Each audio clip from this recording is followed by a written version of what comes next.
I want to invite you into the joy of creation and learning. So much of what makes us sparks of the divine is to activate our own inner creativity and curiosity. So I'm wired ever since I was little to understand and explore the realms of the invisible, the mythological, the archetypal. And so I chose a path as a painter because that's where, as a child, I could find my own inner sense. I could actually receive praise and affirmation. I was born into a very large family. So when there are 7 children, you almost have to shout a little bit or be different to get attention, right? So that was the genesis. But later in life, as I became a mother, a parent, I wanted to find out how best to help my teenage daughter, preteen actually, and to see how I could best guide her and what was me, what was her, and then what was the overlap between the two of us. Had we had past lives? What is it that's showing up in my natal chart and hers that could help me understand what's going on here? For me, it became a fast track.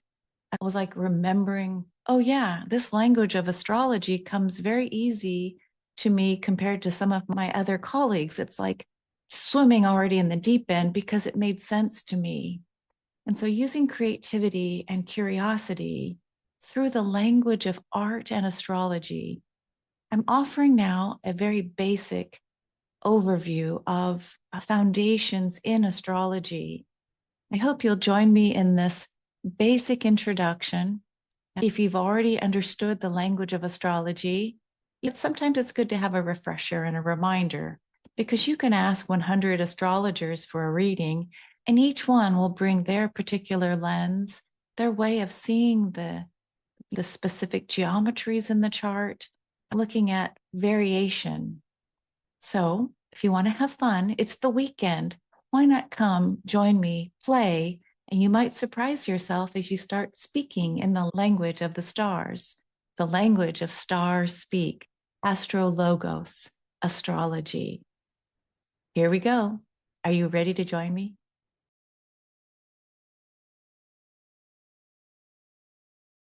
Okay, well, hi, everybody. So, I am going to show you some of the fun things I like to do to help me balance, especially when I'm feeling a little bit off. Or if I've learned a lot of material, I always bring it back to what I call a teaching wheel. So, the astrological wheel. So, in this particular example, I always start with a point of center, right? And I use a compass then to make radial circles all the way around. I do divide my circle into 12 components.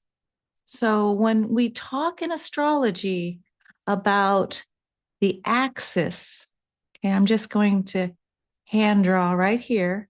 This is the horizon line, okay? And the moment that you were born, if you were born during the morning, your sun sign will be here. And then here we move through the wheel this way, clockwise, the light of day, dusk, and then evening. So this axis of the horizon, if many of your astrology planets, when you know and see your natal chart, are below this horizon line, you typically understand that there's much work that you're going to be focused on your personal houses, yourself, and even some in relationship. If, however, most of your planets are above the horizon, it typically means that your life will be working on this area more transpersonally, that your sun will be lit up, your natal sun, in the transpersonal houses. There are 2 interpersonal houses above the horizon and 2 interpersonal houses below. Okay. So when we talk about the axis, it's this line for me going from up and down. is the axis of spirit. This line is the axis of matter. So when you put the axis of spirit with the axis of matter, you find out where your soul's purpose and what are the potentials for this lifetime. Again, am I below the horizon mostly with most of my planetary activity, or am I above the horizon? So graphically, you can see that that's how we work with the chart.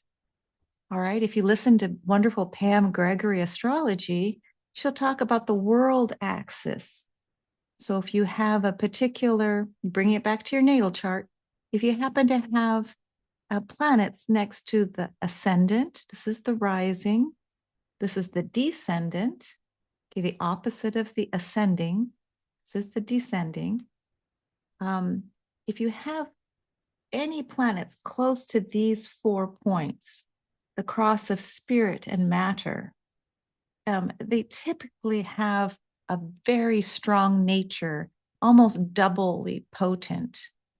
In galactic astrology, when we see other stars aligned with this cross of spirit and matter, for me, that actually also gets a double underscore, like pay attention to that particular star. All right. So you see, I'm kind of talking from beginner to intermediate to advanced as I'm sharing with you how I like to draw. Let me see. I'm going to spin this wheel, and I have more wheels underneath. I'm going to spin it like this so you're seeing it from this position. So again, the ascendant, I'll just put ASC opposite the descendant, DESC. This down here, I don't have room right here, but you can call it the nadir or the IC, Imam Coeli. And up here is your midheaven, MC. Okay, so this is the rising sign. This is the descendant.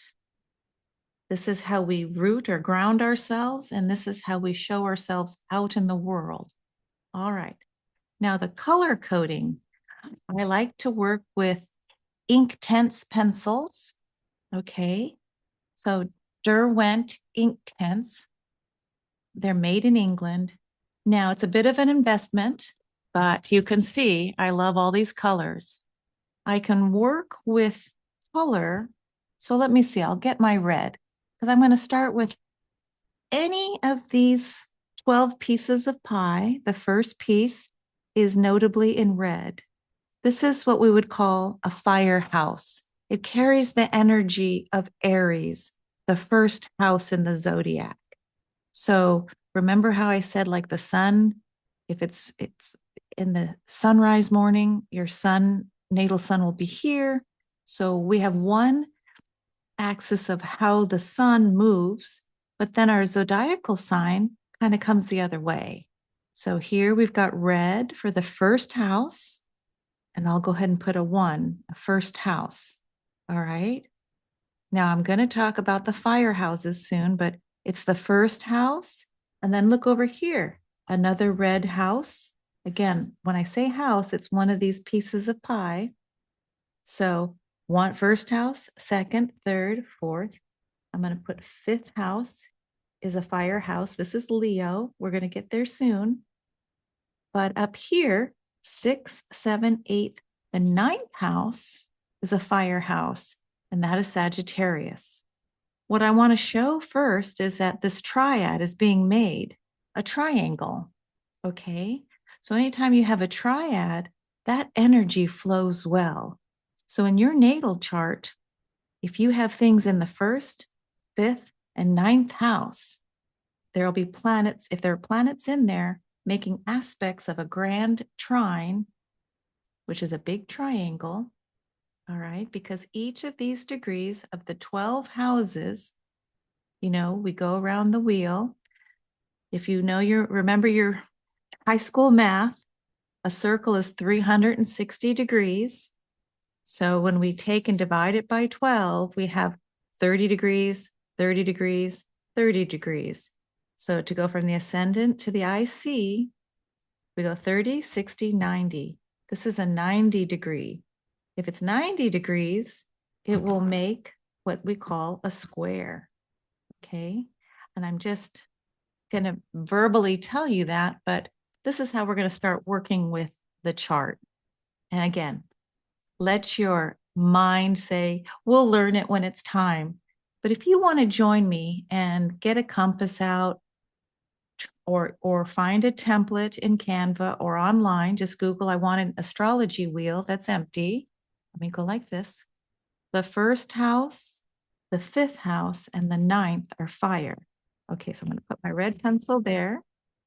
With the green, this next is earth. So it's the second house, third, fourth, fifth. Here's the sixth house. So the second house is Taurus. Sixth house is Virgo. And then we go 7, 8, 9, 10. The 10th house is Capricorn. So do you see how, look, we're making another trine. This would be a grand earth trine if you have planets in the second, sixth, and 10th. All right. Remember, the first one is a fire house or fire trine. There we go. Okay. So this is how we're playing. I've got my earth as green. My red is fire. The next house I make it yellow. It's air. Okay. So this is the third house. So we go Aries, Taurus, Gemini. So Gemini is yellow. And then we go 4, 5, 6. Here's the next house. The seventh house, Libra. 8, 9, 10, 11th house. I guess it is harder to see the yellow, so I'm going to do it in regular pencil. This is the Aquarian house. So there's a connection when you see that the air is working together. When you've got Gemini and Libra and Aquarius. So often we just learn about our sun sign and we just look at it as one aspect. And really, when we talk about astrology, we're talking about a kaleidoscope of energy. And sometimes it's overlaid energy, but this is how we're starting to speak in terms of astrologos, the star speak. And so the perfection of the heavens is in the geometry. And I had one teacher that once told me that he thought the word God, G-O-D, for him really was an acronym for geometry of design. And it's fascinating because a natal chart, as I've shared, is oftentimes a reflection of the soul's journey and can share with you your archetypal hero's journey for this lifetime. It's just learning how to read it. Okay, so we're doing the basics. First house is fire. Second house is earth. Third house is air. Now I'll get my blue. And this is water. So this would be the fourth house. This is Cancer. 5, 6, 7. Eighth house is Scorpio. So Cancer, Scorpio. 9, 10, 11. 12th house is Pisces. Let's make our grand water trine. All right. So if you happen to see your natal chart and see that, oh, I've got some conversations with ease and flow from a water grand trine. That's what that means. Okay. So I hope that was helpful. Do you need a little bit of a reminder? Here we go. Let's create a fire trine. That means planets working together in ease and flow. If I had a fire trine, that would mean, oh gosh, I just am naturally the one that says, let's go make it happen. Let's go, team. Hey, anyone want to climb Mount Everest? You know, it's the pioneer energy that's so easy for you to access. I'm sharing this on a typical, there's other things could get in the way when we have to read your whole cosmic portrait. But in essence, a fire trine is like, let's go, let's do this.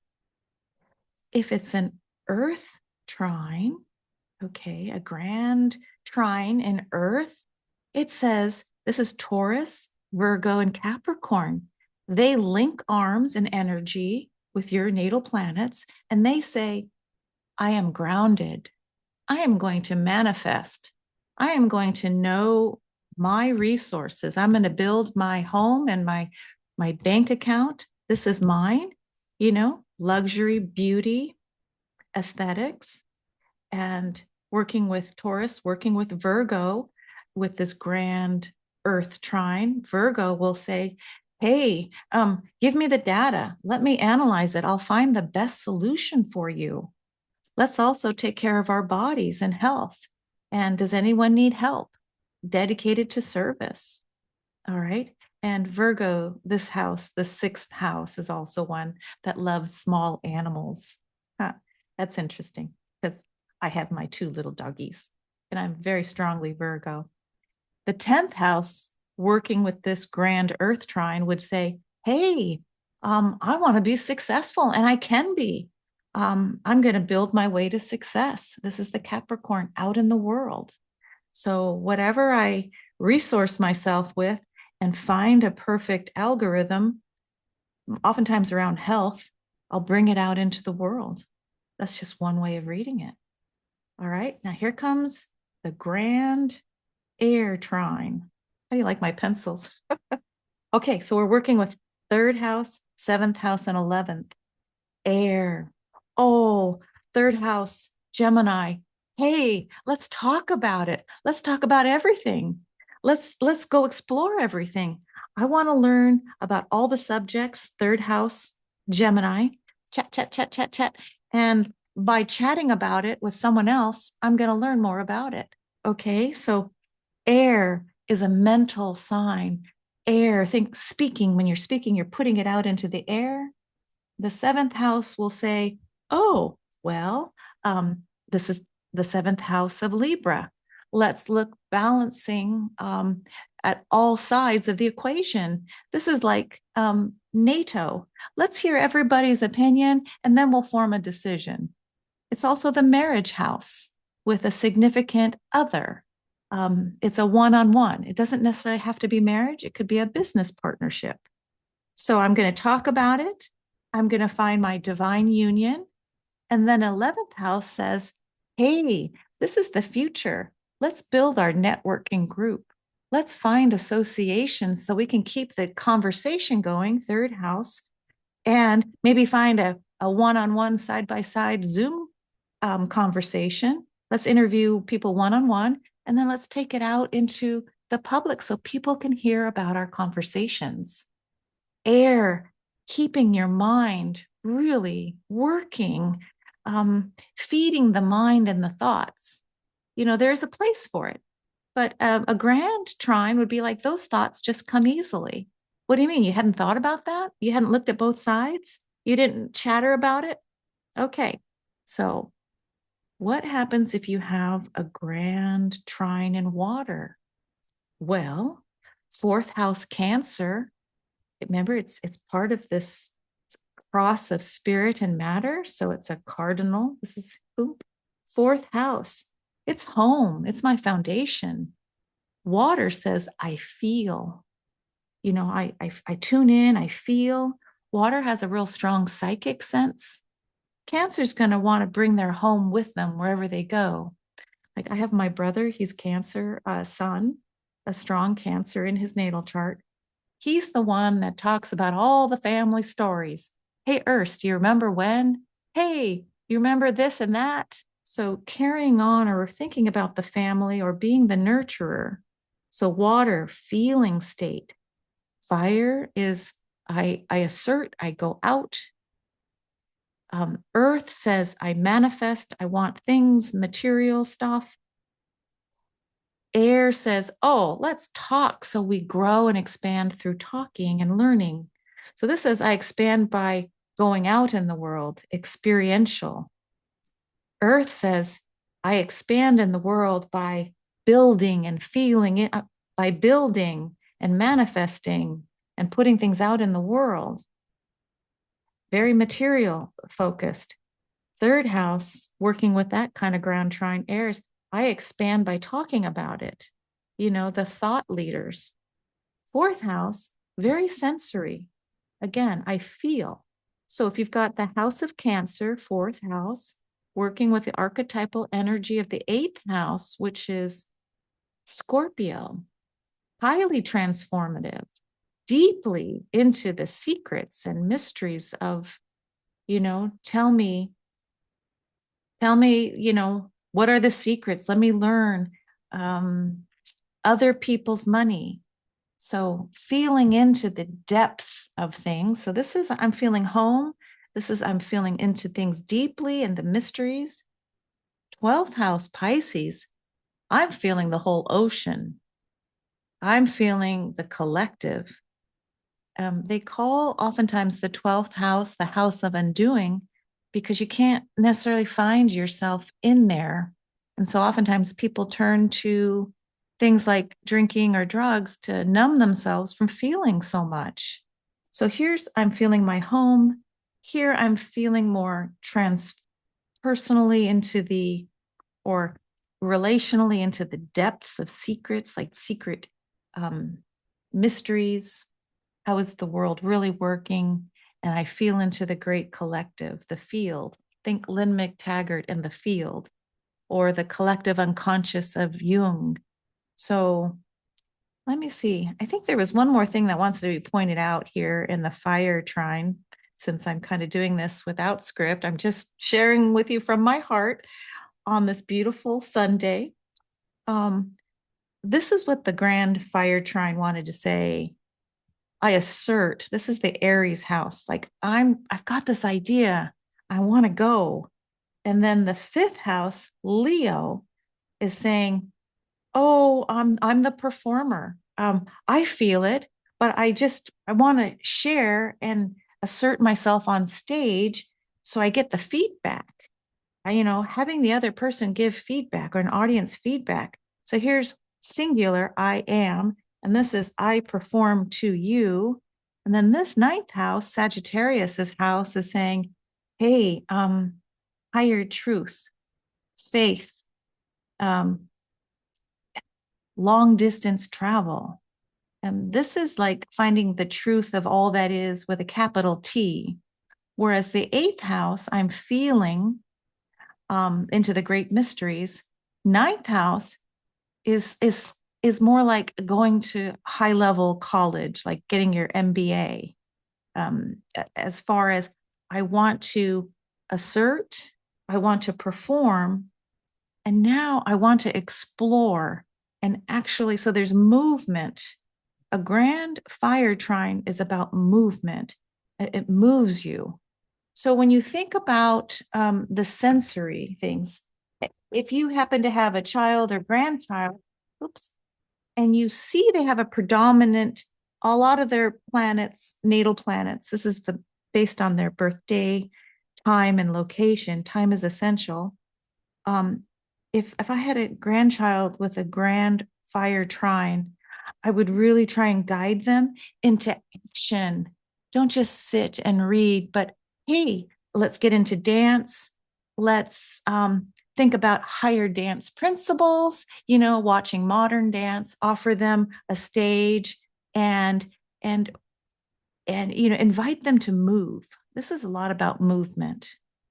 If my grandchild was holding a grand earth trine, I would get their hands into soil, into clay, into going and feeling into the earth. Gardening would be such a great, great gift to give a grandchild. With this grand trine in earth, I would also play this. Let's learn about our digestive system. When we take in information, where does it sit in the body? How we take things in, they get digested and then eliminated. So really learning about the body and healing, getting our feet and hands in soil, gardening. In the 10th house, with this grandchild, I would play, let's pretend we were president. What would we want to create? It's not Leo pretending just to be president, but it's really asking about manifestation. How would you guide the earth? Or how would you guide our community into the future. So this sense of play with a grand trine in Earth, second, sixth, and 10th houses. Yeah. Okay. I'm having fun still, and I'm being told keep going. All right, here I go. Didn't even know I was going to talk about this. So this is very much organic and channeled.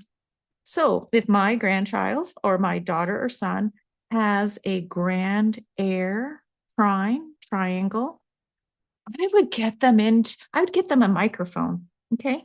Let's play what do you call it? Narrator, or let's play interviewer.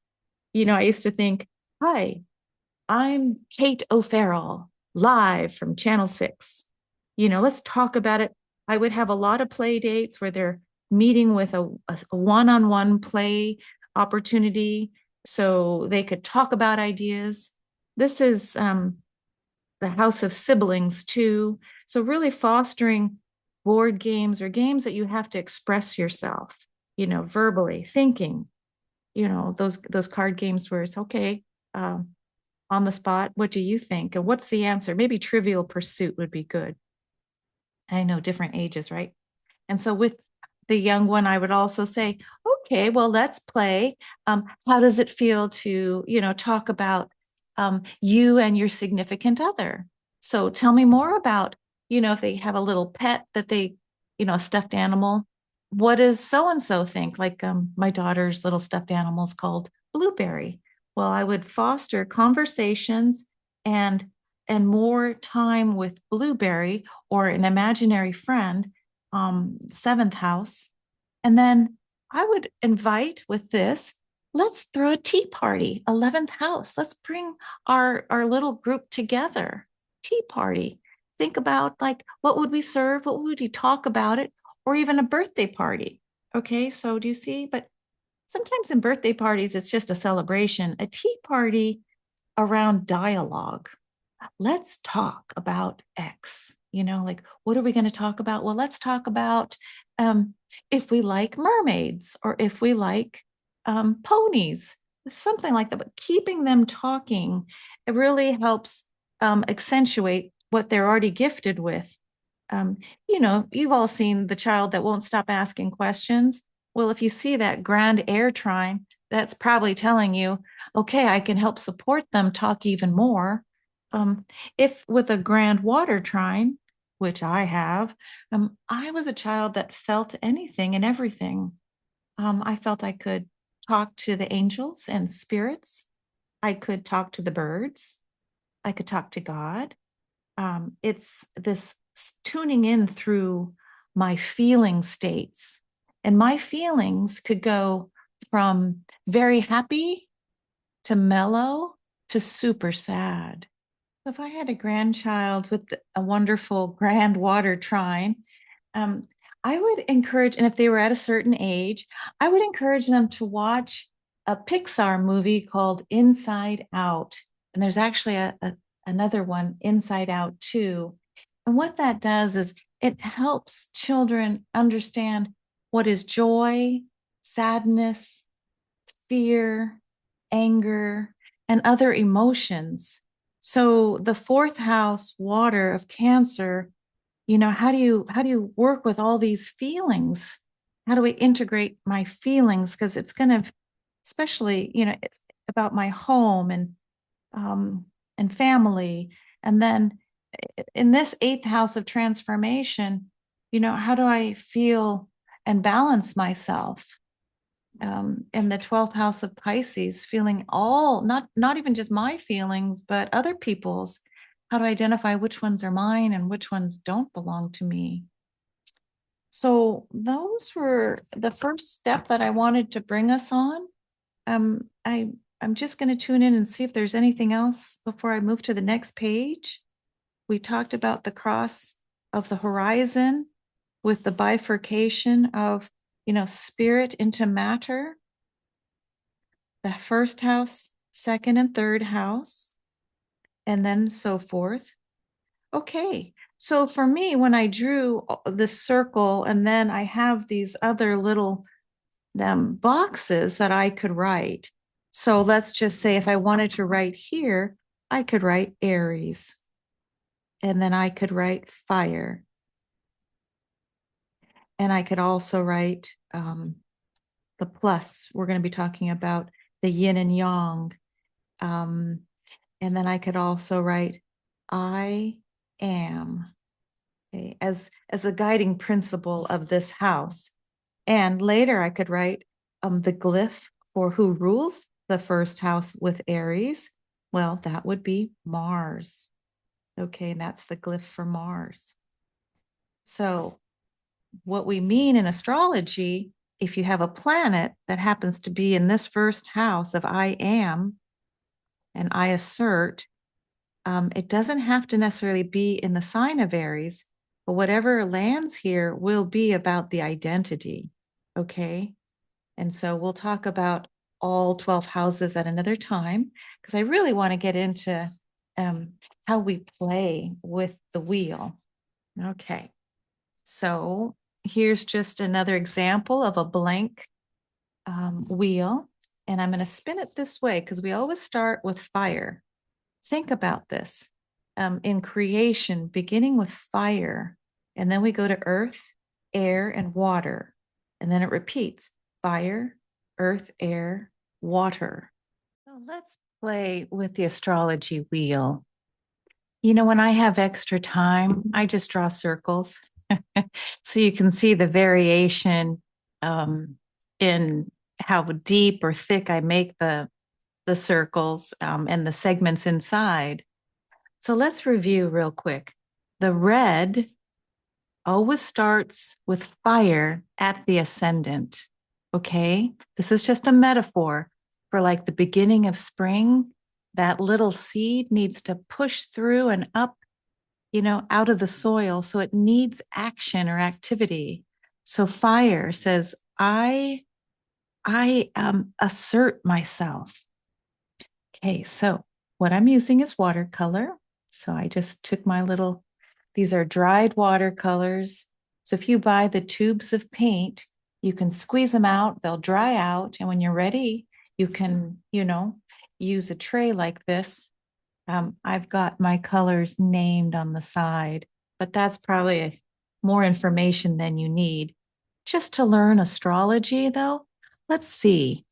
I'm going to take this first segment and really tell myself, I am fire, fire. I assert, and so in watercolor, you just want to make sure you don't overuse too much water.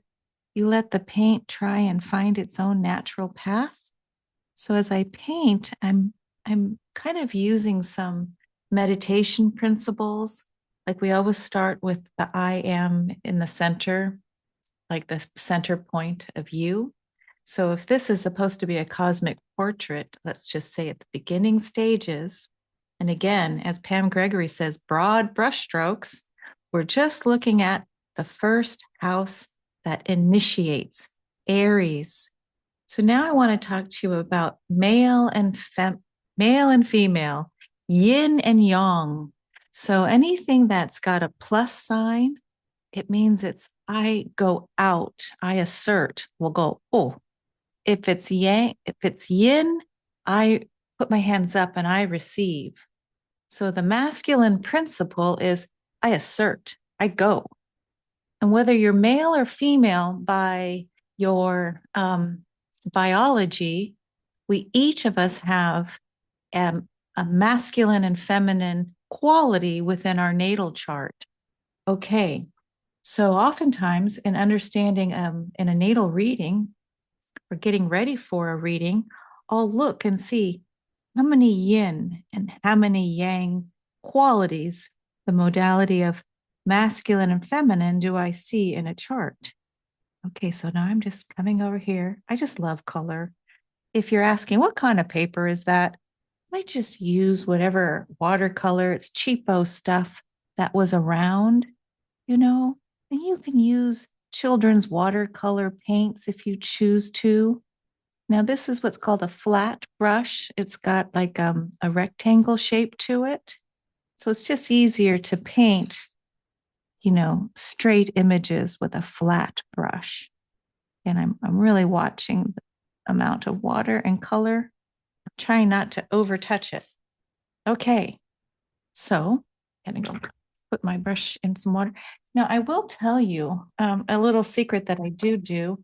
I do what I call charge my water, um, so that it carries crystalline qualities. There's my puppy. That's Sophie. She's my princess corgi female. But when you learn that our bodies are primarily water, that if you choose to work with water medium and you're talking about a possible learning to speak with stars or your cosmic portrait, you know, many of us have studied the esoteric work of Drunvalo Melchizedek or Robert Gilbert, this idea that water can hold vibration and we can program it. So oftentimes I'll bring crystals to come and help play with me. This is a Merkaba. So anyway, I digress. Aries, first house at the ascendant, cardinal fire. Now I'm going to talk to you about the nature. It's not just fire, first house, Aries. Mars is the ruler of Aries. Okay. And I'm going to have a fun, I'll show you how you get to the rulerships. But Aries, I assert, house one, cardinal fire. I am, I assert. Again, we're just going over basic principles.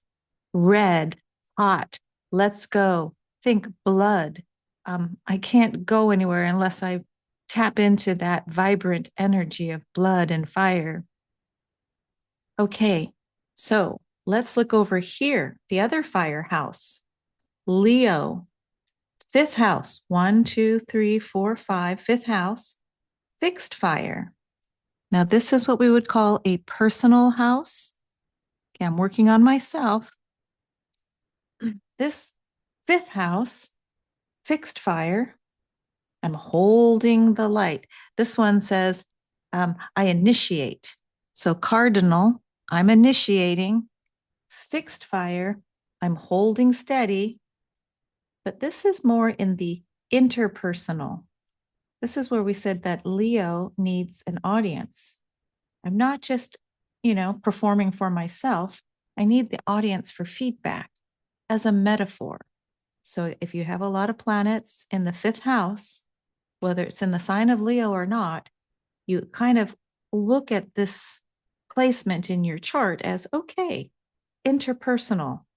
If all your planets were in interpersonal houses, that's a sign that you're really here for you and the other.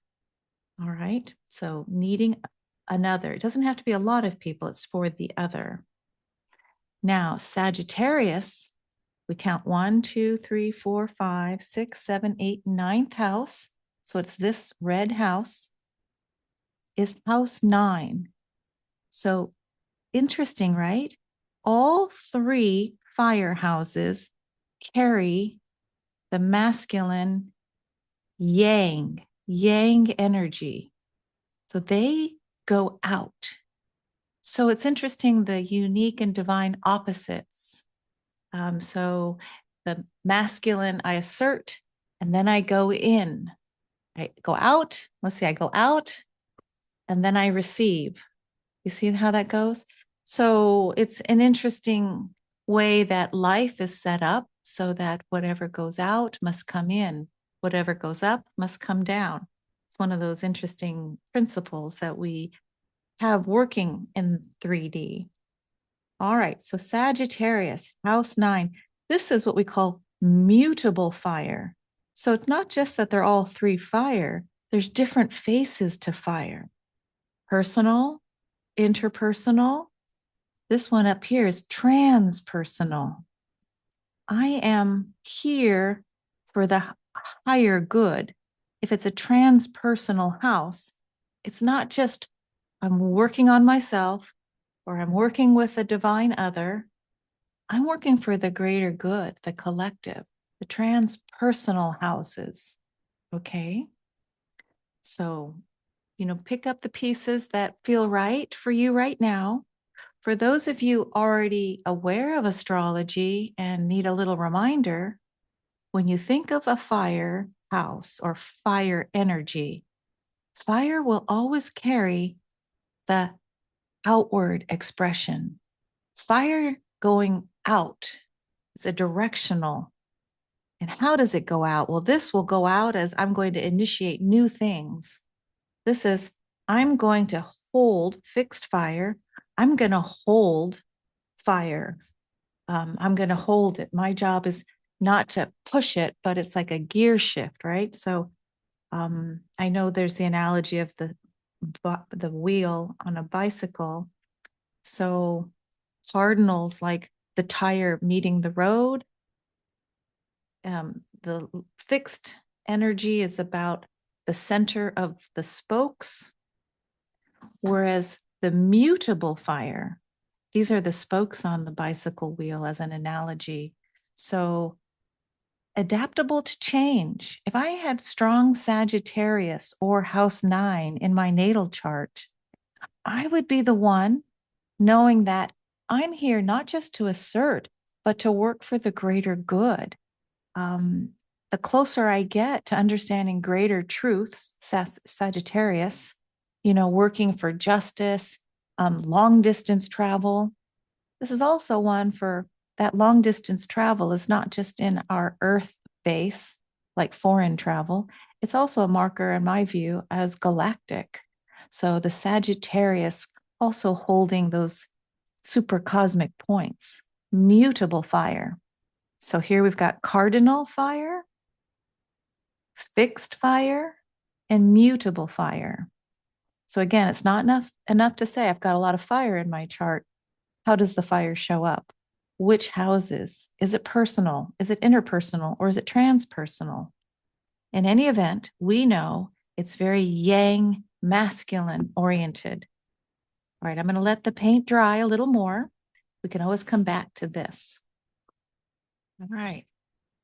You guys, I'm doing this from the joy of my heart. So I'm hoping something's lighting up. But here we go to the earth houses and earth. So earth is green, represented in green. Second house, house 2, is Taurus. Now we see the negative polarity. That is representative of feminine. So where Aries' first house was masculine, this is feminine. So one way to remember it is you start with masculine, then you represent feminine, masculine, feminine, masculine, feminine. You can go all the way around. It skips, but there's balance. 6 masculine, 6 feminine. But interesting enough, for astrologers already aware of some of the signs, good memory or good to remind ourselves that whenever we work with Taurus, Virgo, or Capricorn, it carries the principle of the feminine, the negative polarity. And I don't mean negative in a bad way, it's just how they phrase it. So, receptive, I receive. Okay. So, Taurus, second house, fixed earth. This is working with personal. It's a personal house. I'm working on my resources. It's about me learning what I hold as beautiful: music, poetry, material substance, my house, my picket fence. So it's personal. And so we could say for Taurus and the house 2, this is mine. That is yours. This is mine. Okay. So very clearly on substance, material. Virgo, again, negative polarity. So this is, there's the yin and the yang. So receptive, yin principle. Okay. Here again, now we went from personal house. This is now interpersonal. When we speak of Virgo or the 6th house, what we're talking about is I'm analyzing data, but it's not just for me. I'm analyzing data to help the other. I'm digesting life and analyzing to streamline. So often I think Virgo gets a bad rap for being persnickety, too much on information. However, Virgo in the sixth house, they're the ones that are going to really figure it out. Like, here's all the information, move to this next level. Let me see if I can get my green light of God be within the paint. All right. So Taurus, the bull, right? Here we go. And the quality of the bull, it doesn't really like to go into the new. It would rather wait at home and enjoy the creature comforts, cozy blankets, you know? So whereas Aries wants to, let's go out and climb a mountain. Unless Taurus says, no, I think I'd like staying home. Thank you very much. A Taurian nature, let's stay in. We don't have to go out for dinner. We can just eat in. All right. So now I'm working on the Virgo house. Again, green representing earth. Here we go. Kind of fun to do this. It's very meditative for me to paint within the lines. Remember coloring books or paint by number? You just stay within the lines. So there's something when you don't have to think about it, you're just able to just flow with it. And then sometimes the paint or the astrology wheel speaks to you. So Taurus, I have Virgo, I analyze. What a gift to be able to analyze, right? Because while Leo is bragging and having his performance, Virgo is saying, I analyze. Let's see, ANAL YZE. Analyze. Oh, it's funny. That spelling, I had to think about that. So she's yin, she's she. So we can just say he, she, right? For the sake of astrology. Mutable earth. So here we have fixed earth. My picket fence. This is mine, my property. This one is more like, hey, like Lucy on the Peanuts cartoon back in the day with Charlie Brown. She would be out there with a cup, 5 cents. So come talk to me. I have something to share if you want it. So interpersonal, personal, both are yin qualities. Now we go to Capricorn. Well, who doesn't like Capricorn? We're out in the world. This is the house of out in the world, vocation, success, oftentimes. Or let's just rephrase that as maybe something akin to career. I'm out in the world. What if you don't have anything in Capricorn or in the 10th house? Well, maybe your sole purpose is here for other reasons. Capricorn. All right. So if this is fixed earth, I like to stay home and count my money. This is interpersonal. Come talk to me. The psychologist is in, and I've analyzed your information. Capricorn, the sea goat, house 10, it's cardinal earth. Okay, cardinal. And the language that I like is I govern. Okay, govern means kind of akin to I know where I have mastery. I'm sharing it with you out in the world. It's transpersonal. Okay, transpersonal. Look, you guys, I'm doing old school writing with pencil on paper instead of doing it in Canva. So Capricorn, the 10th house of out in the world, cardinal earth energy. So imagine with, again, the grand trine in earth, you can access, I can hold fixed energy. I can hold the mutable. I can move, with all the data. And cardinal, I'm out. I assert myself out in the world. Interesting, right?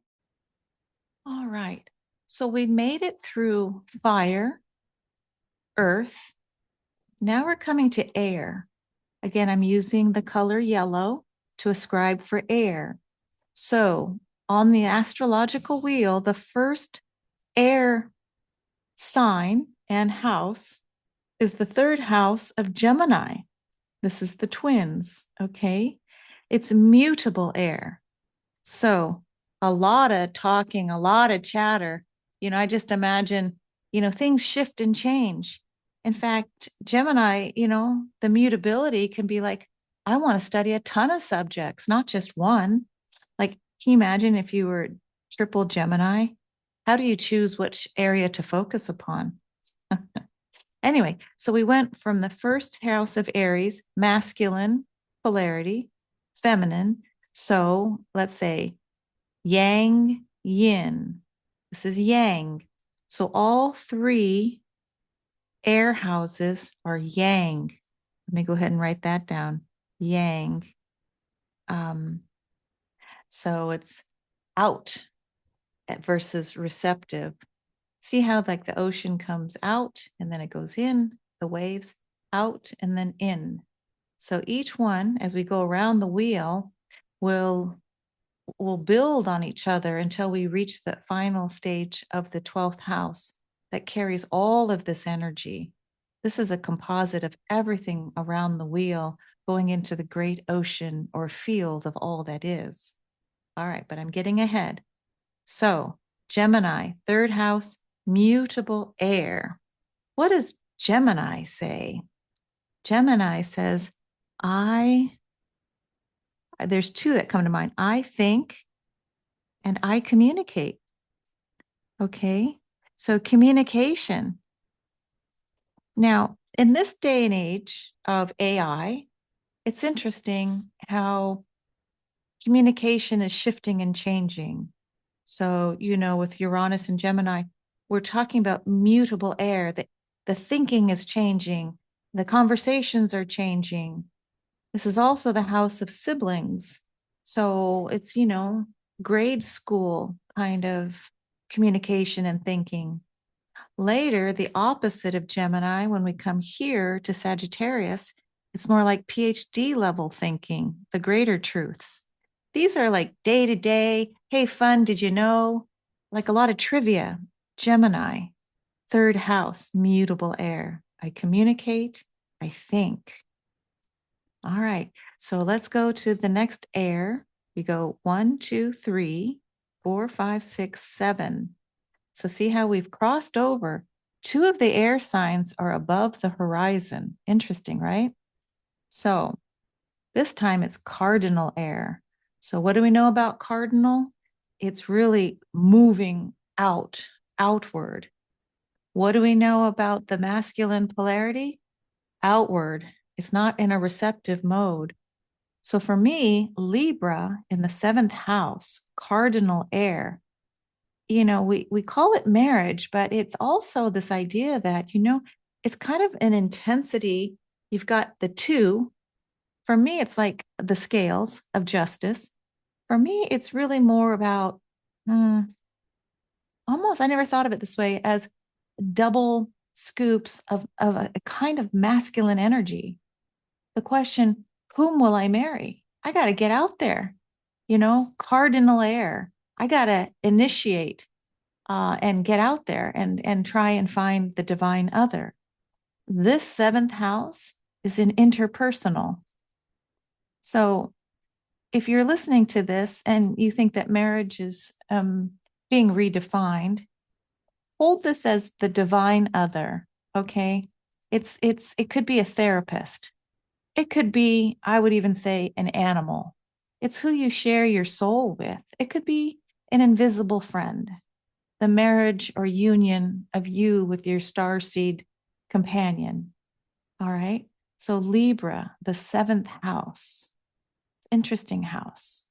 Okay. Carrying air. So this is saying, I communicate, I think.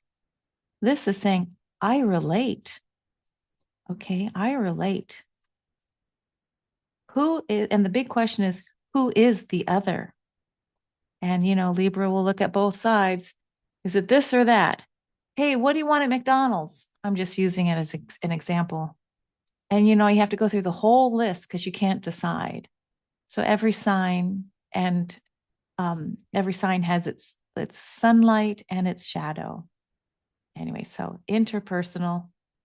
Who is the divine other? We move around the 7th house, 8, 9, 10, 11th house. This is Aquarius. Again, all three are masculine polarity. Or okay, so it's again, I'm pushing out. So what do we know? It's the 11th house. It's fixed air. So fixed, this is mutable, and this is cardinal. All right. These extra layers of not only the sign and the house, but how is it showing up in the chart? So what does fixed air say? Whenever I think of Aquarius, I think of its ruler, which is Uranus. And here's the glyph. It's interesting. It reminds me of a satellite. It's holding its fixed air, its receiver out in space. So air. This is the 11th house of networks, of friendships. What is Aquarius in the 11th house saying? I rebel. And it's more like rebellion in the sense that because I see a better future, I'm going to say future, because it's so future oriented, because we can't all be looking at the present time or the past. It's looking at the future. I know we can do it differently, but I'm not going to do it differently by myself or with a divine other. No, this is transpersonal. Transpersonal. So it is for the greater good. So if you've got a lot of Aquarian, sun, moon, ascendant, and a lot of planets in here, or just in that flavor of Aquarius, you really are here to help us understand what's new, what kind of dreams are coming in for the future. All right. So let's look again. Air, mentality, communication, but different ways of showing up with air. All right. Anything else that wants to be said? Yeah, I think the other part is, as we move the age of Pisces, I believe we're in the age of Pegasus, but as we move into the age of Aquarius, we're really going to be more futuristic. We're going to be thinking of more associations and groups. What I would like to say is that this is the we, my groups, the protests, your collective. So maybe I'll write that down. I rebel, future, and it is about a collective of associations. Because when we get to the next house, the 12th house, this is really about the field. This is all that is by the time you get to this water house. All right, so that's it for air. Oh, I didn't paint my little yellow. Let's see. To make the yellow stand out a little more, I think I'm going to bring in some of this yellow orange color. All right, this is yellow orange is one of my favorite colors of all time. Here we go. Now I used a water-based pen to draw this, so I don't mind if some of the lines get a little bit blurry. There we go. Just showing you how I paint the little segments. It's kind of fun. Thinking about air. How would it be if we weren't able to talk? Would we? Oh, here's what's coming up. With the Aquarian communication, we will become more telepathic, right? It's not just AI and satellites and, all the communication new devices. It's really moving much more into telepathy. Okay, so so see, in the process of painting, that's where I kind of relax my mind, and then other thoughts come in from my team of support. Okay, so thank you. Thank you, air. Again, mutable, cardinal, fixed. So water, let me put these here for a minute. What I'm doing by placing these crystals is inviting in greater communication. Like, I don't know what I'm going to say until it comes through. So if I repeat myself or if it comes out a little too slow or basic, just know that I'm getting guidance from the crystals and the delight in sharing with you um, about astrology and art. Now, as you know, crystals oftentimes were used in the pigments of paint, right? So, this idea of a crystal being frozen light, bringing frozen light crushed into pigment that has like a gum arabic medium. You put that pigment with gum arabic and you get watercolor. And so, that whole alchemical process, it's interesting, right? We're engaging with this idea of creating lessons by working with the crystals. It's something as simple as having that higher intention. All right, interesting that I'm talking to you about that particular idea as I share now about the water houses. All right, so we had the first, second, third. This is the fourth house of Cancer. All right, it's cardinal water. And so this is the nurturing house. This is the great mother. The message here is I nurture. So it doesn't necessarily have to be a feminine like mother. It could have been the father who was the great nurturer. So it does carry all three of the waters, do carry that feminine yin quality. So remember, yang, yin, yang, yin. So all three waters are yin. Funny that I didn't realize that for so many years until I did this wheel. I was like, oh, that's interesting. Because when I can't remember, is it male or female, instead of having to count plus minus or minus plus, um, I'm just trying to teach myself all water. Think of water as receiving. I think I just said that water can be um, programmed. So it's receptive to programming. So, cardinal water. So, when we think of Cancer in the fourth house, this is really home. And this is a personal house. Okay, personal house. So, the first four houses are personal: Aries, Taurus, Libra, Cancer.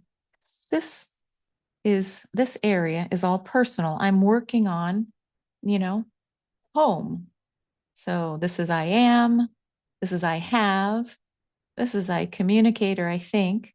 And now this is saying I nurture.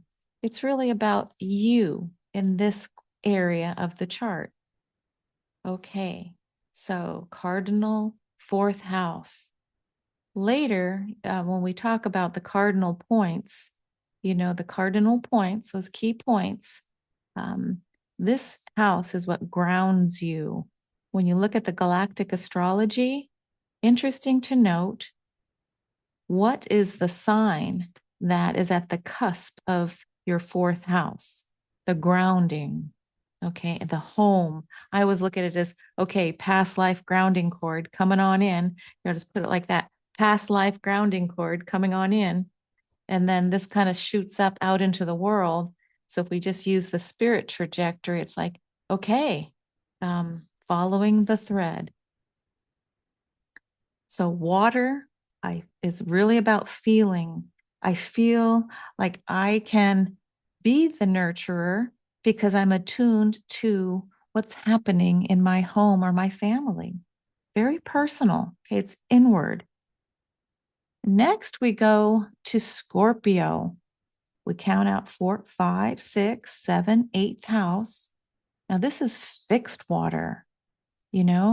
This always reminds me, Scorpio, 8th house, fixed water. It always reminds me of still waters run deep, that saying about the depth. I usually do think of a deep, deep well. And that's who threw what into that well. Imagine the dead bodies we could find or the treasure. That's Scorpio. It's all about transformation. So I'm going to just put I transform. You transform. It's one of the most alchemical. Um, it's the only triphasic house. In other words, there's three aspects to Scorpio. There's the scorpion, there's, which is, the one that creepy crawls and goes under. Then there's the eagle, or, I fly above and I see what's out there. And then the third is I am the phoenix, the one that dies, and from the ashes, I, can see more multidimensionally into the secrets. This is about the secrets. This is about other people's money in this house and this sign. It's intense. Um, I'm not sure if this is true, but there's a common understanding that oftentimes, if you have strong Scorpio, sun, moon, ascendant, oftentimes Scorpio enjoys other Scorpios. It's really that intense and harder to perhaps relate to the others because of this intensity. Okay, I transform. I'm going to just put intensity here. But interesting, it's carrying a feminine energy.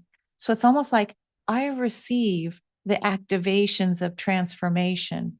I allow myself to stand still, fixed, and receive and go deep, very deep energy of this water. So whereas this water for Cancer could be at the side of the shores of a beach, receiving all the waves that come and go, and initiating water that's hitting the rocks. I initiate, I hit.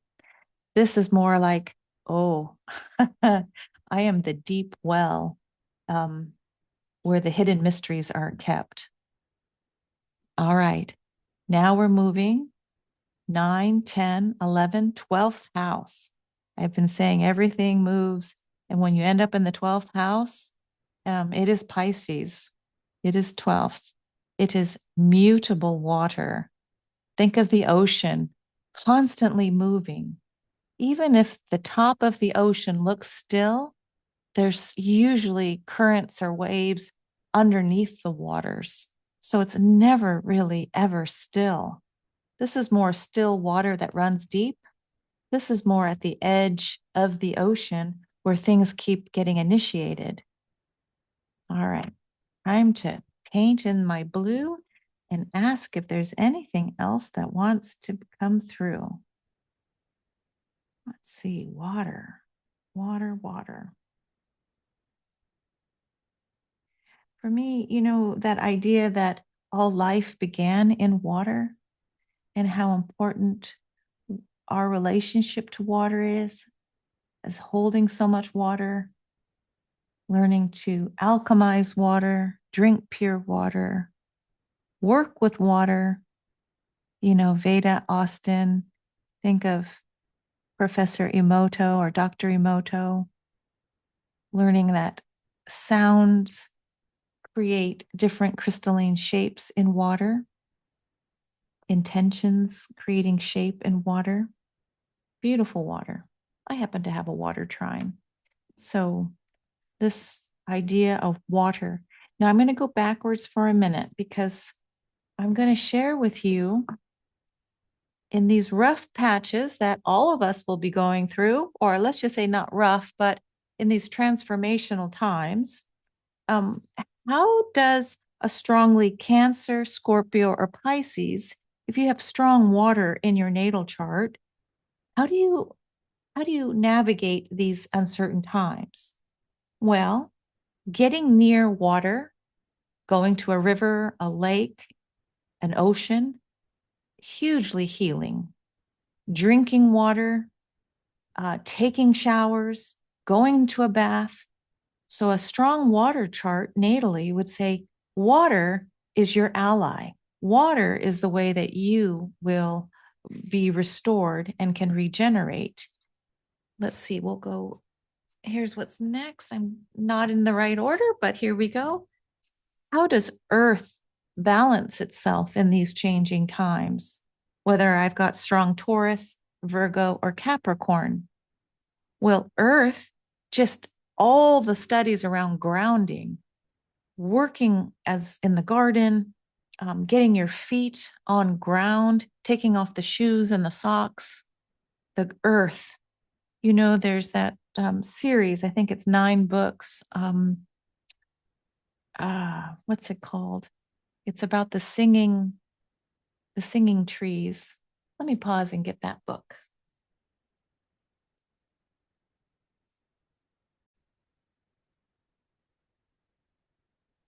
So here is the first book of a series.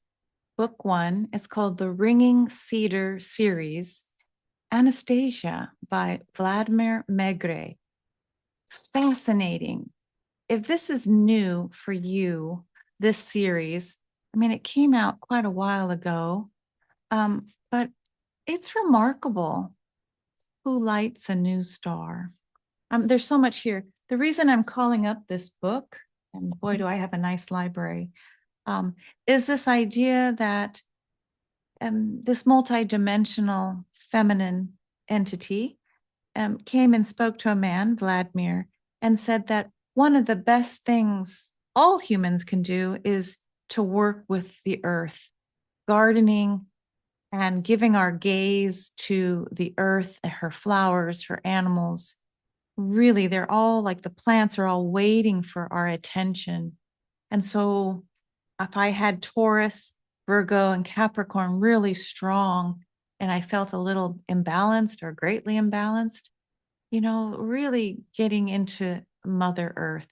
I know there's like grounding beds and things like that, but I don't think you can really, the technology can only bring us so far. And if Mother Earth is calling, let her guide you. Here we go. She wanted to go right there. This is Labradorite. Isn't that beautiful? So the earth, getting yourself working with earth, enjoy. If you want to play, get into clay or something. And if you don't like to get dirty, that's one of my things, like fertilizer. I don't want to get near the worms. Then try going to the sand, because it's still earth, but it's probably not as quote dirt filled as sand is. So anyway, it's a funny little Virgo thing. Okay.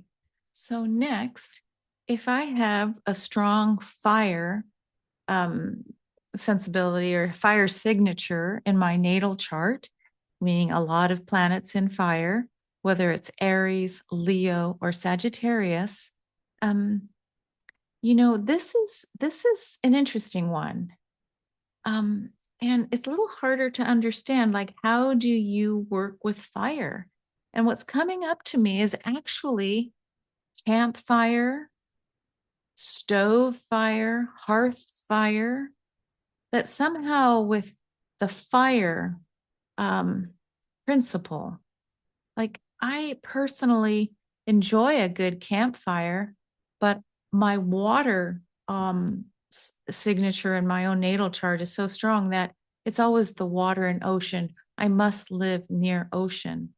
Maybe someone with strong fire would have no problem living next to or nearby a volcano or hot weather, So it's really learning about yourself.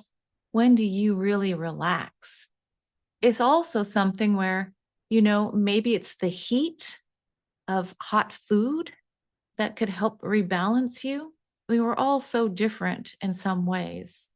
So how does fire or heat or warmth, but if it's actual real fire, I think that it has a stronger way. Candle gazing is what they're telling me. Pam mentions candle gazing. Stare into the fire for balance. Interesting. Here, we'll put that little crystal there, a little bit of beautiful light. Okay, so last of the 4 elements. These are 4 elements. We're now back to air. How does air, whether I'm Gemini or a strong Libra or strong Aquarius, if I have an air predominant signature in my natal chart, how do I balance myself? Well, if you think about it, the desire to like have a talk, like, can you talk it through? Can you even just voice record? Can you talk to your siblings? Can you talk to someone that feels like family, about the dailies? Sometimes there's some people that just have to talk about their day and then they feel they can get to neutral. If it was Libra, having a nice, conversation with your favorite person. And it's not always the person that you have contract with, like marriage, but who can you be most intimate with, as far as conversation, striking up a conversation, cardinal air. Here, air in the collective group association. Maybe this is, let's pull a Zoom call together with my friends that I feel are the family of frequency. You know, what's going on with you guys? Can we talk about it? So this is probably more personal. This is one-on-one interpersonal, and this is transpersonal. You know, I'll just call a group together because it feels right, or I'll just start a Facebook, excuse me for the lack of a better analogy, a Facebook group, so we can at least even exchange ideas if we even can't get together, but I'm setting up a group collective. All right, so I created a little bit of a visual, did you know? So if you are looking at your natal chart, or if you're looking at your friends or your family or loved ones, all right, and you find that most of the activity in the natal chart, the moment of birth, is happening in house 1, 2, 3, or 4. I painted this so that you could see these are the personal houses. I'm working on getting to know myself more. And that is completely fine. It almost gives you a sense like, oh, great. I don't have to feel like I'm having to put myself out in the world and deliver something with legacy around it. You know what I mean? It's like you get the break because the astrology will give you the clarity on where the emphasis can be in your chart. Okay.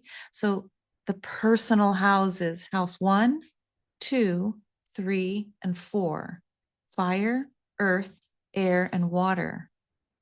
Now, again, as we go through, this is cardinal fire, fixed earth, mutable air, and cardinal water. So you're going to see when it comes to cardinal, fixed, and mutable, it goes cardinal, fixed, and mutable, cardinal, fixed, and mutable, cardinal, fixed, and mutable. All right. So there's different ways that they dissect and find the layered meanings in an astrology chart. So here are your personal houses. All right. Aries, the ruler is Mars. Taurus, this house is ruled by Venus. So the personal planets with the personal houses. Interesting. Mercury, personal planet, is in Gemini, is the ruler. Okay. And then for Cancer and water, we have a luminary, the moon. So we have personal houses, personal planets, Mars, Venus, Mercury, and a luminary moon for the home. So the moon is all about reflecting light. It doesn't have its own light. It's a reflector. So it's interesting how this area of the chart, cutting the pie this way, personal, I'm working on myself. Okay. Let me show you my next little, because you can see here's the interpersonal houses in green, interpersonal. It's me with another person. It can be a few more, but it's usually me and another. Houses 5, 6, 7, 8. And then we cut this part off and we say these are the transpersonal houses. Transpersonal. I'm here to bring a gift to help the collective. Houses 9, 10, 11, 12. Okay, so I made another chart for you. Just because, why not share a little bit more? See if we can figure out the tea leaves together in reading astrology. Here are the personal. And now I've highlighted here in green, these are the interpersonal. So it's not enough that I'm by myself, okay? Because some of these, it's like, okay, I'm working on me. Now I'm working with the other. So finding the other is going to be important. If you have a lot of activity in your astrology chart in this area, in houses 5, 6, 7, or 8. All right. So here we've got fixed fire, mutable earth, cardinal air, and fixed water. Now the rulers of these houses that are interpersonal, needing the other, first of all, Leo in the 5th house, it's ruled by the sun. So that is a luminary. So do you see how the sun and the moon, these are where the 2 luminaries go. Now I'm going to show you something interesting. And next we have Mercury that rules Virgo. But Mercury also rules Gemini. So it's interesting because you're going to be able to go the 2 luminaries, moon and sun, Mercury ruling both Gemini and Virgo. And then when we come over here, we've got Venus. Venus ruling the 2nd house and the 7th house. Okay. So it's like Mercury showing up for Virgo is very different than a Mercury showing up in Gemini. Gemini, Mercury says, chatter, chatter, chatter. Let's talk about all things, not really deep, but let's just talk about, all the trivia and all the things happening. And there's one is not better than the other. It's just they're wired a little differently. So sharing and siblings and did you know? Whereas Virgo and Mercury and Virgo in the 6th house, it's on a mission. So because this is interpersonal, Mercury wants to say, okay, I'm going to use my caduceus for healing that Mercury holds. It's that staff of healing with 2 snakes. And I'm going to find the medicine for the other person. I'm going to analyze the data and I'm going to bring it forward. I'm going to be very attuned to my body and I'm going to know a lot about health. Okay, I'm just giving you generic, typical. Okay, so we've got the sun here and the moon. Then we've got Mercury ruling these 2 houses.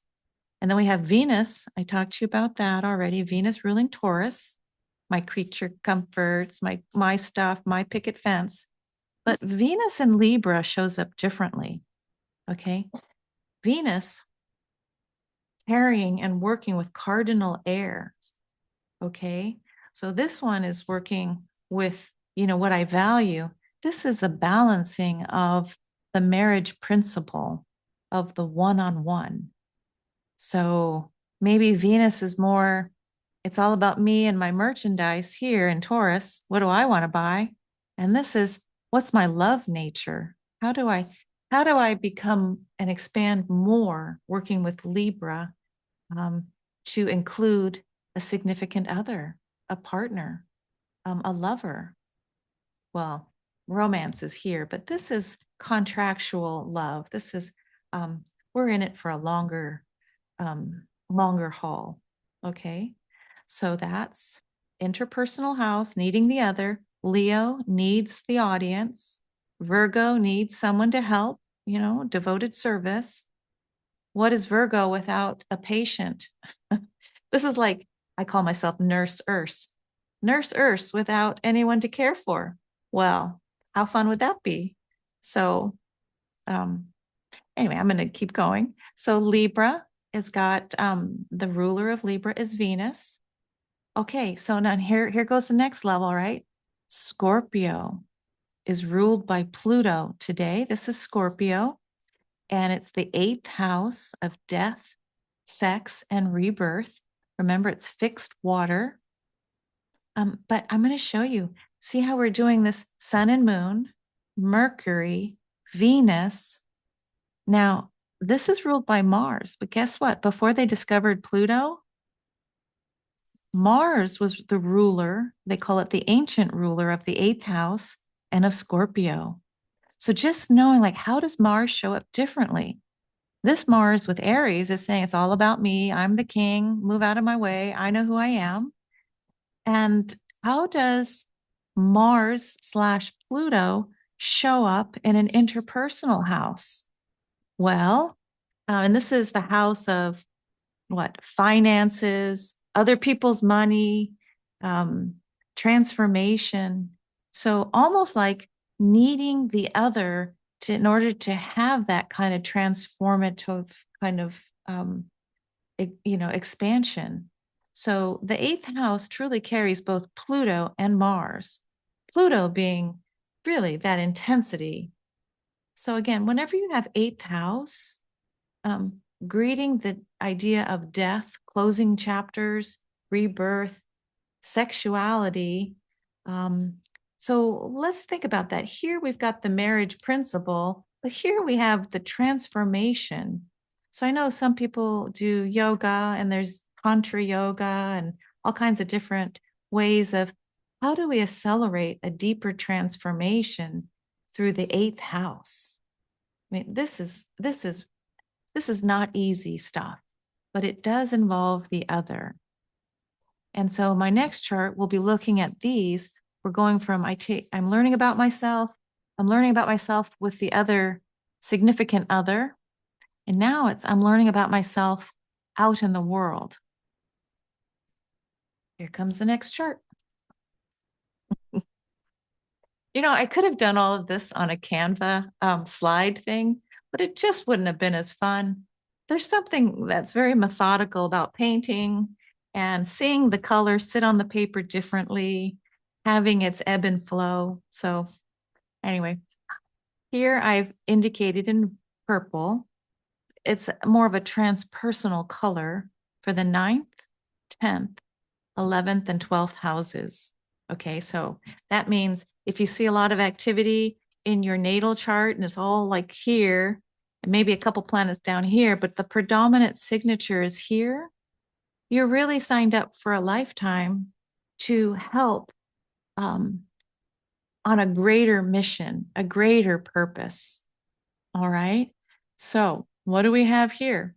Well, remember, we're going to go back here. Sun and moon as ruler. And then we go Mercury ruling these two houses. And then we have Venus in these two houses. And then Mars. Okay, Mars. But then we added when Pluto was discovered, ruling that. And now guess what? Now we have Jupiter.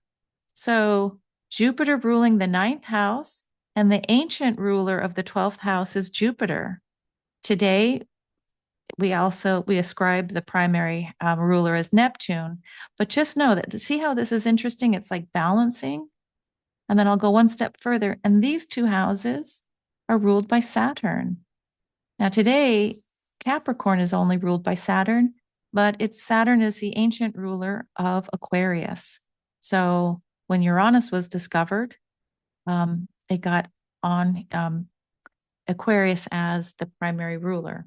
So interesting. When I saw that balance, it was just like, cool.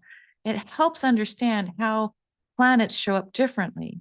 And so now look at who's involved. If we got Jupiter, Saturn, Neptune, it's like we're getting more into the transpersonal and social planets when we start talking about the cosmos. All right. So let me get back to the 9th house is mutable fire. It's Sagittarius's house. Okay, I can use my pencil to point. So fire, ruled by Jupiter. And so this 9th house is about a higher learning. It's searching for greater, higher truth. So it's no longer about, school truth, like, okay, 1 + 1 = 2. No, it's going into the questions like PhD level. What is, uh, mm, what is the substance of a human finger? When you break it down into nanoparticles, it's just space and dark matter. So this is the house that's really looking for something beyond I would say it reminds me, yes, it's Jupiter's house. Think of the god of Mount Olympus. So it's really looking at leadership from a higher perspective. It's faith. It's just, I feel it has justice and leadership in it. I'm gonna, I'm gonna fire, mutable fire. I'm going to go and expand myself through a higher level of learning beyond that which is already in the collective. All right. So Sagittarius, movement, it's the arrow flying through the air, fire, maybe with fire on the tip, a fire arrow going through the cosmos. Where will it land to find more truth? Capital T. All right, remember we said so these are ruled by Jupiter, and then here comes Saturn. Saturn and Capricorn. All right, so the sea goat, Capricorn, step-by-step progressions to make my way out in the world. Career, it is equivalent to like a certain kind of father element, government. It's the structure, Saturn structure, and organization of out in the world. Okay. So that if you have quite a bit of planets or some of your top luminaries, sun and moon here in Capricorn, in the 10th house or in Capricorn, the sign, just know that there's some gift that wants to come through you out into the world. And when you look at your natal Saturn and bring in, this is just an idea, bring in the stars that are aligned with your natal Saturn, looking at it from a galactic lens, you'll see who will help you build this, this structure out in the world to help support the great collective. All right. So let's compare that Saturn, right? Yeah, with the next Saturn. So the ancient ruler for Aquarius is Saturn. So Saturn twice. But here we are out in the world we're building. It's very much earthly. I'm got manifest in matter, earth. But when Saturn used to rule this air sign, it changes its nature and quality. Saturn in Aquarius as the ancient ruler, think about that. For me, it's like the earth dissolves and we have conversations, air. We think about thought leadership, about where are we going into the future, but we don't do it alone. We work with our groups of friends, but they're very specific friend and family of frequency groups. It's who will help with that greater idea creation. All right. And today it is ruled by Uranus. It is one of the most, it's a sign of rebellion, and we don't have to do it like the old way. So it's interesting how Saturn and Uranus work together. In the ancient myth, Uranus was Saturn's father. And there's this whole Uranus, Saturn, and then the children of Saturn include Jupiter. So there's this family of archetypes happening on the masculine principle. And then, of course, this idea of, usurping the father so you can rule. So there's this kind of tension between the current ruler, Uranus, and the ancient ruler, Saturn. But what do they share in common besides masculine lineage? They share this idea of how are we going to structure our thinking about the future? Well, we're going to do that by our friendship groups between they call it like affiliate networks. Okay, very specific. Lastly, but not least, we go all the way around the 12 houses. Here we hit the 12th house of Pisces, and it is ruled by Neptune. And just a reminder, it used to be ruled by Jupiter. Remember, here's Jupiter, here's Saturn. So Jupiter and Neptune both working with Pisces energy. So the ancient ruler and the current ruler, what do they share in common? Well, there is a brotherhood between Jupiter, god of Mount Olympus, and Neptune, god of the sea. okay? Both coming from Uranus, all right? And it was Uranus, or they would say Uranus, who married his sister Gaia, Mother Earth. And that's how the creation story, one of them, began. So let's go back to Pisces. This is a house that could be of great undoing for those who aren't sure how to work with the subconscious, how to work with a very intense dream world, potentially, seeing things as a child, seeing things as an adult, craft, alien, intense dreaming. Um, what is that? Abduction potential. The 12th house is basically we finished and completed our journey. We're ready to take it to the next level. This is like the alpha. We go around, and this is the omega. So if you carry a lot of planet and planetary energy in the first and 12th house, what you're really working with is alpha omega, the beginning and the end. So it's interesting if you have that showing up in your chart, how has it shown up in your life? So interpersonal, or excuse me, transpersonal houses, personal houses, and interpersonal. I'm working on myself. I'm working on myself with another. I'm expanding myself through bringing myself out into the world. Okay. In this case, I want to talk to you about opposites and how the learning wheel of the astrology chart um, helps give us another layer. So, this idea that equal and opposites, it exists here in astrology as well. So, I'm just showing you my ruler of the first house, Aries and fire, is opposite the seventh house of Libra. Okay, so this is Venus and Mars rulership. So you think about all those Renaissance paintings, Botticelli comes to mind, um, of of the story of Venus and Mars. The only thing that would calm Mars from going to war is the beautiful Aphrodite or Venus. So it's these polar opposites. You could say almost masculine, feminine. Okay. Um, Fire and air. So I want to do this again. Fire and air. I'm going to do this over here. Fire and air. So when we talk about opposites and balancing, fire and air work together to hold this axis.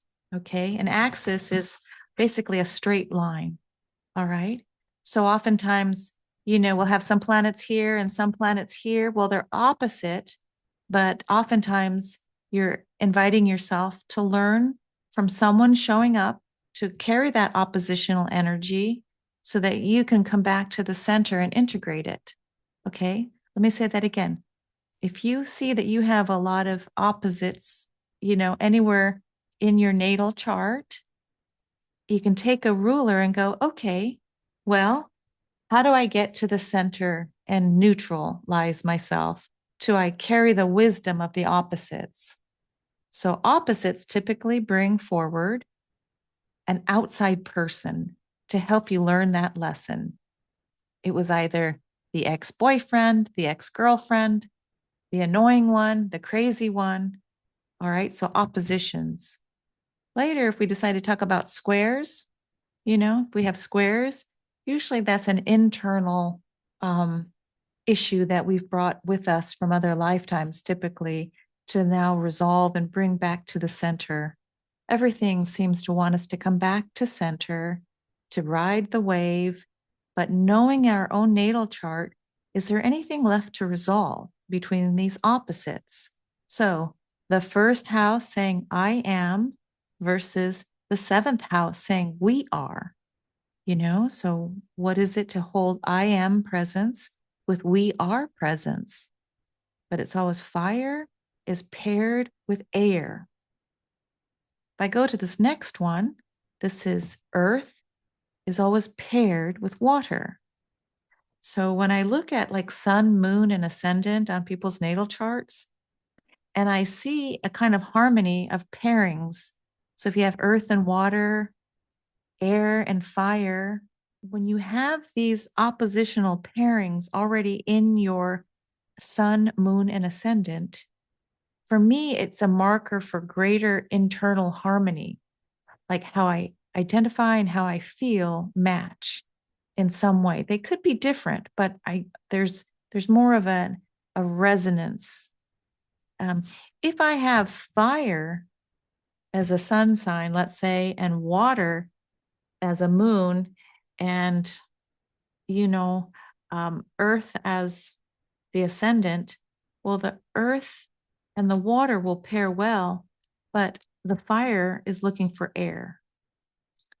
I think the quadrants might be fun to do next. Okay. So let's think in terms of quadrants 30, 60, 90. These are 90-degree, three pieces of the 12-piece pie. Okay. 1, 2, 3, 90. 1, 2, 3, 90. So this is so much fun when you think about it. If I tell you that in this quadrant,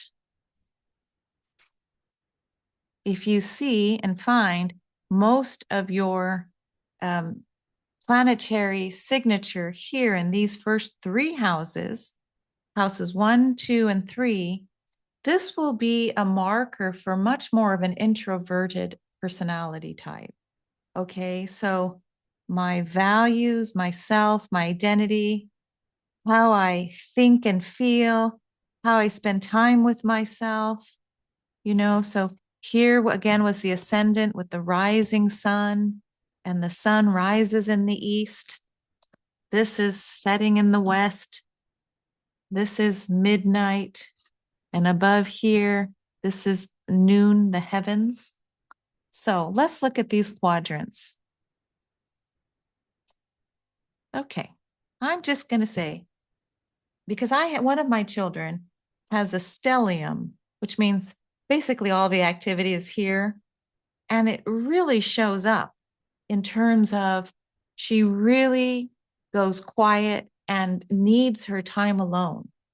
And it's the hardest thing for a mother who just wants to make sure, is everyone okay?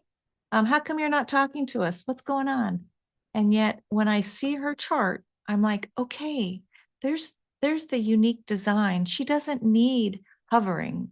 She needs space. She needs time to think. And it's her divine journey. She really is here to just work on herself. She's not coming in with consciousness to help other people. She's not coming in searching for love in particular, or I got to get married. No, it's really working on herself in so many different ways. Okay, so if now you have most of your planets or a lot of activity happening in the second quadrant as we go around the wheel, this is also more of an introverted self, but it's looking and working more introversion with others.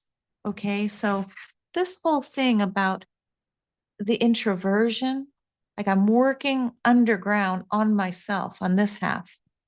This half is saying, oh, I am working outside myself, out in the world. It's more extroverted. So let's do this again. Introverted, extroverted. Do you see how this line of the horizon really helps identify personality types in a certain way, right? Again, here's the ascendant, the descendant. Where is the activity in the natal chart? Here we go. But even these two areas have its variation. So this one is, I'm introverted and working on myself. Thank you very much. This one is more, I'm introverted in houses 4, 5, and 6, but I'm spending time and learning about myself with family, with my work, with my creativity, and even sometimes with my kids, so it's more of a domestic environment here, creativity, romance, but it's not long term, right? Like we all love the word romance, fifth house.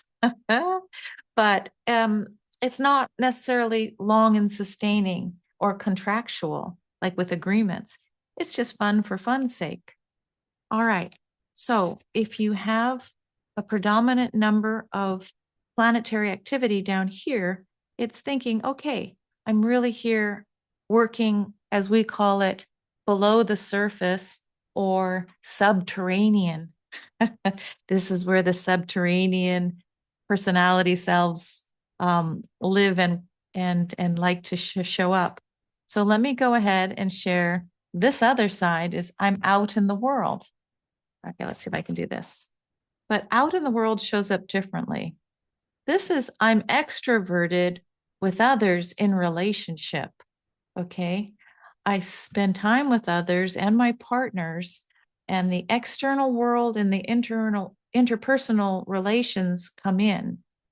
Um, so this is the house of marriage, of transformation, of higher truths. You see how each one is I'm working with other people, and I'm outside. Now, again, hold that thought. Now, how does it show up on this side? Okay. So this is much more about I'm working greater in the world of spirit. Okay. Whereas this side was I'm out in the world and I'm working with others. This is where I'm working more with spirit. So even though this is the 10th, 11th, and 12th, the 10th house for its highest potential would be I'm working on a career or vocation that I'm passionate about that will have an output that aligns with spirit. Okay, so making money for money's sake is not what we're talking about, but I'm building for the greater good out in the world, 10th house. Okay, so I spend time in my public world. I have personal pursuits and I want professional achievements, but I'm very much more closely aligned with spirit. Okay, so when you think about the 12th house, I mean, these are like, oh, let's start here. So let's say I have a business that helps with people who need rehabilitation. Okay, that's one, that's 10th house. I build a site to help people with rehab. But in the 11th house, it would say, I build a network that talks about issues and then maybe sends them over to the 10th house to get the services. Working with spirit in the 12th house would be I'm just going to emanate a rehabilitated self, having gone through whatever journey with whatever substance, and I'm going to just be and emanate with spirit and embrace the divine. It's almost like they call this the house of hospitalization. Um, Usually they're mental hospitals, because people oftentimes can lose their mind having these 12th house experiences. But the way it's showing up for me now is if you can make it through, let's say, the Harry Potter kind of journey and face your darkest fears, the potential to alchemize and transcend that experience and just be is all you need here in the 12th house. It's actually where we go from being a drop of water to becoming part of the ocean and being okay with losing our edges to the drop of water. All right, my friends. Well, I am going to pause here for a minute. Well, I hope you enjoyed my little romp through the astrology wheel using my watercolors and pencils. You know, I'll add more of the actual art process if I receive your feedback that you'd like to have that. My next little bit is going to be on working with adding the glyphs of each of the zodiac houses, the signs, and the rulers. So, from my heart to yours, do leave a comment below if this type of material is something that you want to encourage me to keep offering and sharing. And so much of it is coming from my heart to yours, as together we really try and collectively learn the language of the stars as this galactic consciousness and awareness is filling our everyday lives more so, especially as time feels like it's warping. Anyway, astrology is one vehicle to really learn how to know thyself. So I'll be bringing in some planets, some galactic stars, but that's probably a couple of chapters out. I really wanted to give you a very solid foundation of how to start working and reading the colors of the wheel. All right, till next time, we'll see you on the Ascension Playground. Bye, everybody.